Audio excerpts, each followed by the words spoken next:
ले भाई, यदि सभी दवाओं ने दे दिया है जवाब तो इस शख्स को करें याद। एक बार फिर हम पहुंच गए यहाँ आरोग्य आश्रम फरमाना और निंदाना के पास। और भाई ये है ऐसे लोगों की आस। वैद्य जी राम राम। राम राम भाई सभी दर्शकान है। तो वैद्य अशोक सारण जी, धर्मू भाई क्या लगा है आपने भाई? जैसे सारे ने कहा बोलिया भाई अब तो इसका कोई दवाई असर नहीं करती, तो ऐसे मरीज जिनके ऊपर दवाई असर करना बंद करते हैं, क्या उनका भी कोई इलाज उसके? धर्मू भाई मैं उन्हीं का इलाज करता हूँ। मैं तो ये कहता हूँ भाई जिसको कोई दवाई काम नहीं कर दी हो ना, कहीं धक्के खा लिए मरीज ने, अच्छा, तो मरीज जरूर आगे मिल लें। अच्छा जी। हाँ, उसका कारण क्या धर्मू भाई, कई बार पहला काम तो बीमारी को डायग्नोज करना। कई बार बीमारी डायग्नोज नहीं हो पाती। ठीक है भाई इसको बीमारी ये क्या है, डायग्नोज हो जाती है तो कई बार खेला ऐसा हो है मरीज के साथ, जैसे खांसी हो रही हो, बुखारी दवाई चल रही हो, मैं जैसे जो इलाज करता हूँ डिस्क का, सर्वाइकल का, साइटिका का, देसी भाषा में बताऊं भाई, गर्दन दर्द हो, बैक कमर दर्द हो, पां का दर्द हो, घुटने दर्द हो, L1 L4 L1 L4 5 S1, इसमें ज्यादातर क्या होता है भाई साहब, जैसे हमारा घुटने का दर्द आ गया, घुटने के बीच में हमारा कार्टिलेज होता है मक्खन की तरह, उनको हम कार्टिलेज बोलते हैं। ये बताए दो। जिस तरह जी ये हमारी हड्डी होगी और ये हमारा कार्टिलेज होता है, ये जो मूवमेंट करता है घुटना। ठीक है जी।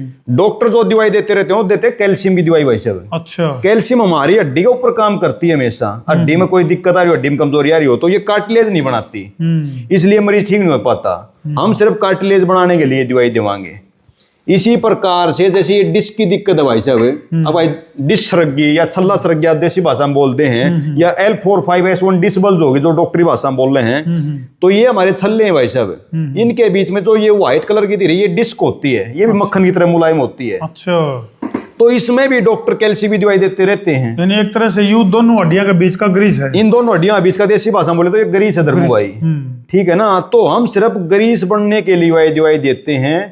मैं किसी भी मरीज को, आज तक मेरा रिकॉर्ड है, ये रिकॉर्ड रहा 5000 मरीजों का, इनमें रिकॉर्ड है, इन रजिस्टर देख सकते हो, 1 नंबर से लेकर 5000 तक। अच्छा, ये नहीं है भाई साहब झूठ साच का मेरे पास काम नहीं है। ये रजिस्टर जैसे 1 नंबर से चालू है भाई साहब यहाँ, तो ये चालू करते करते करते करते जैसे 352 आ गया, यहाँ 843 आ गया। ये मान रजिस्टर देखोगे ना, इस रजिस्टर में 1217 नंबर तक आ गई ओपीडी। 1217 बात चलाएंगे तो इसमें आ गई 1218 नंबर। अच्छा, ऐसे करते करते भाई साहब 1665 नंबर। ये सभी भाई साहब है, ये रिकॉर्ड है भाई साहब, ओन रिकॉर्ड। इस रजिस्टर में भाई साहब जैसे मतलब यहाँ तक हमारे पास आ गया 3184 नंबर। ये सारे पेज भरे हैं भाई साहब, मरीजों के एड्रेस पता सब कुछ है, सारे हर मरीज का नाम और मोबाइल नंबर वगैरह सब इस रजिस्टर में आ गया। 3185 नंबर भाई साहब। ये चलते चलते 4105 नंबर। ये चलते चलते भाई साहब देखोगे तो इस रजिस्टर में भाई साहब नंबर आ गए थे हमारे मान 4698 नंबर। फिर नए रजिस्टर चालू हो गए। ये तो कुछ रजिस्टर हैं अभी अभी के यानी कि रजिस्टर भरने पर लग रहे हो भाई साहब, यानी कि पेशेंट विश्वास करके आते हैं हमारे पास। सीधी सी बात है भाई, वैद्य अशोक सारण के पास एक रिकॉर्ड है, एक तरह से अनोखा रिकॉर्ड इनके नाम हो गया है कि लगभग 5000 मरीजों का, ऐसे मरीज ये ताजा रिकॉर्ड है भाई, ताजा रिकॉर्ड है। ये तो साल भर का। अच्छा, ये तो साल भर का भी मतलब पूरा नहीं होगा। इसके अलावा मेरा मोबाइल चेक करो, कम से कम 15000 मरीजों के नंबर ऐड है उसमें। अच्छा जी। और नंबर भाई साहब नाम से नहीं कर रहा मैं, Z1 से लेकर Z1 Z2 कोई भाई साहब पता नहीं चलता। जिस मरीज का इलाज हो गया मेरा ये पता चल जाएगा मेरा ये पेशेंट है, फोन आए तो फोन भी चेक करो, सारी चीज चेक करो भाई साहब। चलो भाई, जब भी आप लोग जो है इस आरोग्य आश्रम में आओ तो भाई 300 रुपये की जो पर्ची है वो वैद्यों का कहना है कि भाई वो गौ माता के सेवा के लिए इस्तेमाल किया जावे। वो पैसा जो दवाइयों का पैसा है वो आपने वैद्यों को देना है। और पर्ची जो 300 रुपये की ओपीडी की जो पर्ची है, जो ओपीडी फीस रख दी धर्मू भाई, एक प्रकार से ओपीडी फीस रख दी, वो डॉक्टरी भाषा से समझे दो।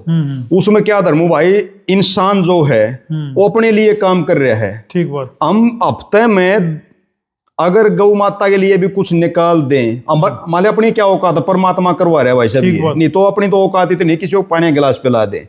तो मैं तो भाई साहब गौ सेवा में लगा हुआ हूँ और जो ओपीडी फीस लेता हूँ वो गौ सेवा में ही जाती है।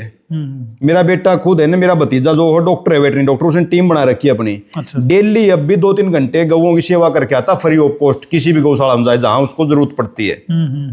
तो इसमें मोबाइल नंबर कौन सा है? मोबाइल नंबर है जी 70 977 90 000। अच्छा, इस नंबर पर आप जो है व्हाट्सएप पे जय गौ माता की या जय श्री राम लिख के और ठिकाने की लोकेशन आपके पास पहुंच जाएगी।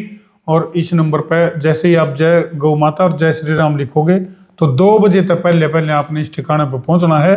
2 बजे के आने के बाद भाई साहब नंबर नहीं लग पाएगा। हाँ, 2 क्योंकि बजे एक मरीज में लिमिट होती है धर्मू भाई देखने की। न्यू नहीं कोई मरीज आया जिसका चलता काम कर दिया, ठीक बात। मैं चलता काम नहीं करता, मेरा टाइम लगता है पेशेंट को देखने में। बिल्कुल जी। ठीक है ना जी। तो भाई 2 बजे तक पहले पहले यदि आप लोग मैम और निदाना के पास में है ये ठिकाना और 2 बजे से पहले है आपने आना और भाई फिर वैद्य जी को अपनी समस्या बताना। और भाई जो जिनके ऊपर दवाइयां ना असर बंद कर दिया हो तो वैद्य जी उस बीमारी में देखेंगे। हम जी एक्चुअल में वही दवाई देते हैं जो पेशेंट को तकलीफ है। एक मेरा रिकॉर्ड रहा धर्मू भाई, मैं किसी को दर्द की दवाई नहीं देता। कोई भी डॉक्टर दर्द की दवाई देता जाते, मैं तो उस दवाई देता हूँ कि उसको दर्द होया क्यों, होया क्यों, होया कारण क्यों? पे जाओ आप, कारण पे जाता हूँ भाई साहब। चलो भाई कर दो वीडियो ने शेर, सवा शेर, गब्बर शेर, बब्बर शेर बिना देर। मैं हूं आपका अपना देसी पत्रकार धर्मू। जय जवान, जय किसान, जय गौ माता। जय गौ माता।